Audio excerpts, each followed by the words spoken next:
welcome to everybody here today, and a particularly warm welcome to Julian Farrand and other members of Lady Hale's family and her friends. Today's swearing in is yet another first for the Supreme Court. Although Lady Hale is the second Deputy President of the Supreme Court, her predecessor, like my predecessor, was sworn in at a mass swearing in of all the justices on 1st October 2009. So this is the first time we've had a ceremony to mark the swearing in of a Deputy President on her own. Lady Hale was not only one of the first justices of the Supreme Court, but along with Lord Hope and Lord Mance, she played a key role in the planning for the Supreme Court, particularly, but not exclusively, in relation to the art, the furniture, and other fittings. So she has, in a sense, staged and managed her own inauguration today. Lady Hale's career, prior to her appointment as a judge, has been much broader than the traditional career followed by most of us. She was an academic, indeed a professor, and I learned today that she even had the Treasury Solicitor as one of her students, so she must have been a very effective teacher and indeed became a professor. But she was also a law commissioner as well as a practicing barrister. All this has provided her with many insights into the issues which the Supreme Court has had to consider. Although her specialism has been family law and mental health law and other social aspects of law, she's made enormous contributions, as I'm sure everybody here today knows, to many other areas of law. Lady Hale has always managed to combine a concern for the reputation and standing of the Supreme Court with a determination to ensure that its workings and its judgments are as accessible to members of the public as they are to lawyers.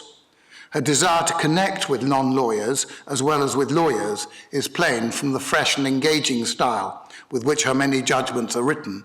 Her speeches and her lectures and her tireless work as Chancellor of the University of Bristol also demonstrate. Both as a role model and through her speeches and actions, she's been a tireless promoter of women and other underrepresented groups in the law and in the judiciary.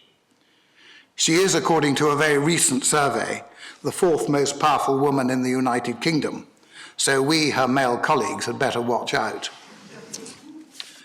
The ceremony you're about to witness is relatively simple, but no less important for that. I will invite Lady Hale to come forward and take the oaths required of her by law. First, the oath of allegiance to Her Majesty the Queen, and secondly, the judicial oath. She's already taken these oaths as a justice, but she'll now do so as Deputy President. Lady Hale will then sign the oath book, so there's a permanent record of the oaths she has taken, and I'll then invite her to take her seat on the bench as Deputy President of the Supreme Court, and we'll then all process out and have a team photograph. I've no doubt that Lady Hale will continue to make a very significant contribution to the jurisprudence of the United Kingdom, as well as to the judicial management of the Supreme Court and the Privy Council. Together with our judicial colleagues and the staff who so loyally serve the court, I very much look forward to working with her in her new capacity in the years ahead.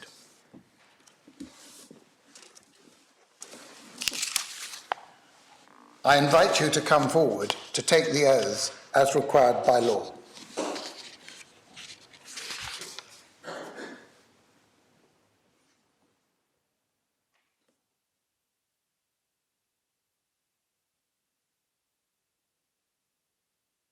I, Brenda Marjorie, Baroness Hale of Richmond, do swear by Almighty God that I will be faithful and bear true allegiance to Her Majesty Queen Elizabeth II, her heirs and successors, according to law.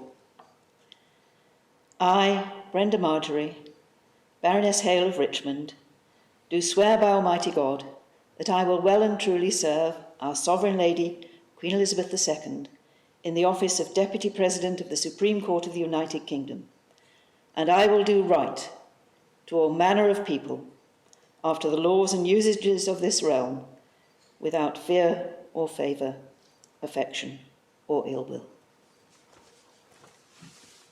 I now invite you to sign the oath book.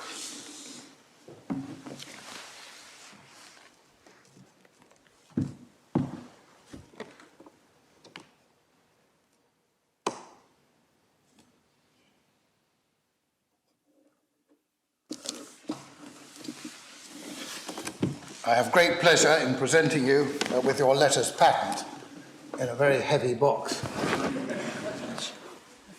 But it has something in it.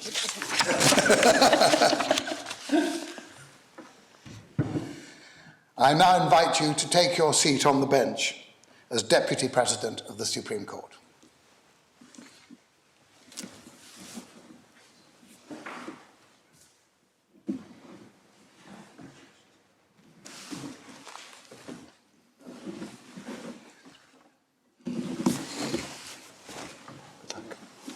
Yes, I'll need it.